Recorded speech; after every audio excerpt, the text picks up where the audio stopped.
باقیوں کا پتہ نہیں، لیکن ہم بچ گئے. ساری دنیا پریشان، لیکن ہماری موجودہ پاکستان تحریک انصاف کی حکومت کو موجودہ حالات نے بڑا فائدہ دیا. ہماری کون سی کوئی معیشت فل ٹاپ و ٹاپ جاری تھی، اس کا تو پہلے ہی برا حال تھا. ٹھیک ہے، آپ کو تو پتہ ہی ہے، بتانے کی ضرورت نہیں ہے. مہنگائی آسمان کو چھو رہی تھی، بے روزگاری کا تو آپ پوچھیں مت. معاشی، تجارتی اور صنعتی سرگرمیاں سست روی کا شکار تھیں. کسی کو بتانے کی ضرورت نہیں، آٹومیٹک سڑک پہ نکلے پتہ لگ جاتا تھا. دکاندار اپنی دکان میں آتے گاہک کو ایسے دیکھتا تھا جیسے کافی دنوں سے بھوکا پرندہ اس کے سامنے کوئی دانہ ڈال دے. یہ تھے حالات پاکستان کی اکانومی سے. یہ سب ہونے سے پہلے روز پروگرام پر آ کر شور مچاتا تھا یہ ٹیکس ٹارگٹ مکمل نہیں ہوگا. نہیں ہوتا تھا، ہونا بھی نہیں تھا. آپ کو بھی پتا ہے ڈیزاسٹر تھی پاکستان کی ٹیکس پالیسی. پاکستان کی ٹیکس پالیسی بالکل ڈیزاسٹر تھی. ٹھیک ہے، تو پاکستان کے آئی ایم ایف کے ساتھ معاملات وہ بھی آپ کے سامنے. ایف اے ٹی ایف کی تلوار وہ تو مستقل ہم پر لٹک رہی تھی. کس لمحہ کب ہم پر گر جاتی اور ہم بلیک لسٹ میں چلے جاتے، اور لوگ خوش فہمی کا شکار. نہیں ہم کبھی بلیک لسٹ نہیں ہوں گے تو اپنی راتوں کی نیندیں کیوں خراب کر رہے تھے؟ کیوں چپڑاسی اور پیون سے کہہ رہے تھے کہ یہ لکھ کے دو کہ میرے امریکہ میں اکاؤنٹ نہیں ہے؟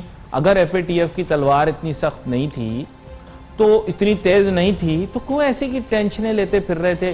لوگوں کے انگوٹھے بینکوں میں لگوا رہے تھے، جن کے انگوٹھے مٹ چکے تھے ان کے بھی انگوٹھے لگوا رہے تھے.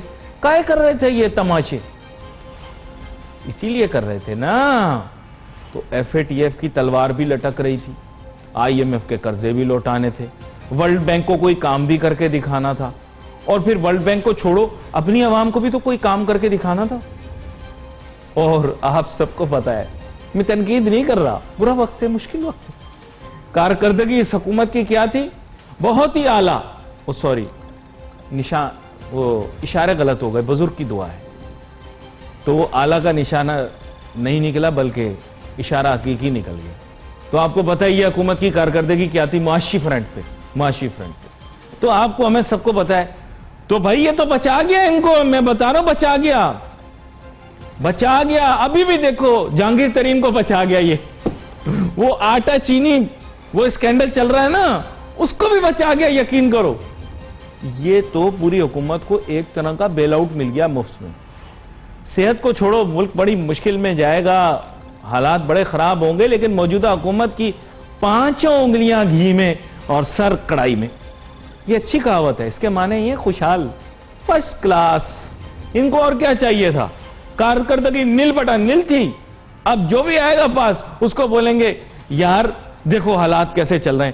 ہم دنیا امریکہ سے نہیں سنبھل رہا، امریکہ تک گھنٹنوں پہ آ گیا ہے. ہمارا کیا ہے؟ ہم تو چھوٹا سا ملک ہے. اچھا ویسے جب بتانا شروع کریں ہم دنیا کا عظیم ترین ملک ہیں، جب بتانا ہو، جب پبلک کو بتانا ہو، اپنا حوصلہ بڑھانا ہو، جب نوٹو پکڑنے ہو آئی ایم ایف سے، ورلڈ بینک سے، یہ ٹنڈے ہو گئے. ارے ہم تو بڑے غریب ہیں یار، ہمارا تو برا حال ہے، ہم تو غریب ملک ہے. دیکھ لو پھر تم لوگ کہتے ہیں میں ڈرامے کرتا ہوں. میں ڈرامے نہیں کرتا، حقیقت ہے کہ نہیں ہے. جب تم سے سوال کریں پاکستان کی تاریخ بتائیے، پاکستان کے متعلق بتائیے، 5 دریاؤں والا ملک، آٹا بنانے والا 5واں بڑا ملک، دودھ پیداوار کرنے والا 6واں بڑا ملک. آئی ایم ایف سے پیسے پکڑنے، ٹنڈے ہو گئے فوراً. دے دے آئی ایم ایف بھائیا، ٹنڈے ہو گئے، آئی ایم ایف پیسے دے دے. مسڈ کالے کر رہے ہیں، آئی ایم ایف کو فون نہیں اٹھا رہا، بھائی دے دے پیسے دے دے، ہے نا. میں بالکل عام عوام کی لینگویج میں بات کروں گا، جو حقیقت ہے بیان کر دوں گا. یہ تمہارے سارے کچے چھٹے مجھے پتا ہے، تمہارے ملک کا آدمی ہوں بھائی. یس آئی ایم پاکستانی. میں آپ ہی کی طرح آج کل خالی سڑکوں پہ ہارن بجاتے پھر رہا ہوں، اور نہیں تو کیا. جو ہمارے اچھی باتیں بتاؤں گا، جو بری باتیں وہ بھی بتاؤں گا. یہ ہے حقیقت. جھوٹ بول رہا ہوں تو بتاؤ. کیوں بھائی انکل آپ تو صبح میں 8-9 اخبار پڑھ لیتے ہیں، غلط بول رہا ہوں میں؟ ویسے بولنے کو کسی کے سامنے ہم بہت بڑے چودھری ہیں، 5 دریاؤں والا ملک، یہ وہ فلاں، اور اپنے پیون چپڑاسیوں سے لکھوا رہے ہیں امریکہ میں اکاؤنٹ نہیں. کبھی کبھار روزے میں ویسے بھی جھوٹ نہیں بولنا چاہیے. میں نہیں بولوں گا،